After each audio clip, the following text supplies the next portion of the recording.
Mtazamaji, idadi ya watu waliouawa kwenye maandamano ya jana imefikia watu 15 huku mamia wengine wakijeruhiwa kwenye maandamano ya vijana wa Gen Z kuadhimisha mwaka mmoja baada ya wenzao zaidi ya 60 kuuawa mwaka jana. Waliouawa walipigwa risasi na maafisa wa usalama kwenye sehemu kadhaa nchini.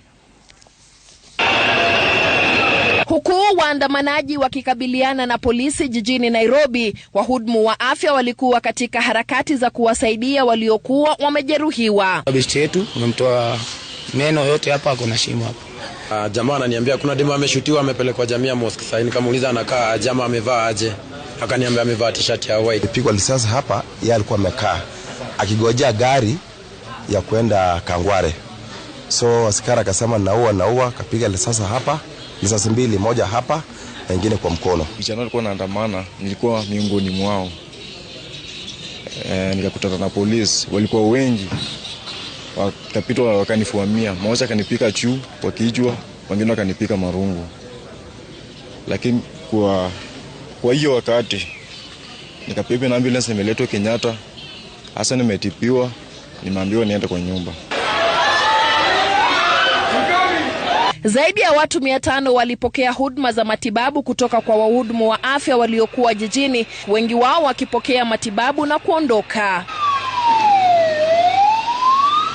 Kufikia mwendo wa saa 4 asubuhi, magari ya ambulansi tayari yalikuwa yanawasili katika hospitali ya kitaifa ya Kenyatta.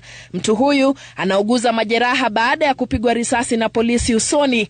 Watu 57 walikuwa na majeraha mabaya ya kichwani, huku wengine wakiwa wamevunjika baadhi ya viungo mwilini. Hao walipelekwa katika hospitali za Kenyatta na Mbagathi. Kenya Medical Association and Beyond the Stethoscope have organized a field hospital for the maandamano. This field hospital is supposed to receive and treat injured patients in the maandamano and refer those who need referral.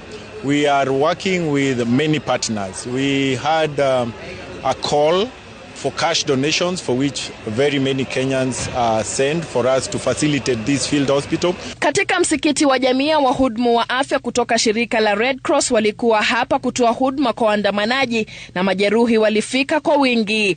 Baadhi yao walihudumiwa na kuondoka, huku wengine wakipelekwa katika hospitali ya Kenyatta kwa matibabu zaidi.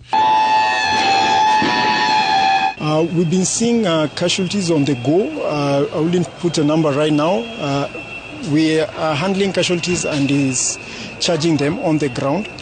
As you see behind me, we have 2 tents. One is for registration, and then 2 tents, a yellow tent to manage superficial injuries, and a red tent to handle now casualties who have bigger injuries or injuries that will need to be supported on ground and then referred to hospital.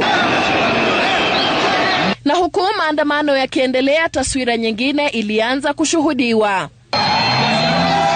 Huko Olkalau, wananchi walielekeza ghadhabu yao kwa maafisa wa polisi, wakivamia kituo cha polisi ambapo walipigwa risasi na maafisa hao. Taswira kama hiyo ikishuhudiwa huko Molo. Katika eneo la Matu, kaunti ya Machakos, watu 2 walipigwa risasi na kuuawa walipojaribu kuingia katika kituo cha polisi.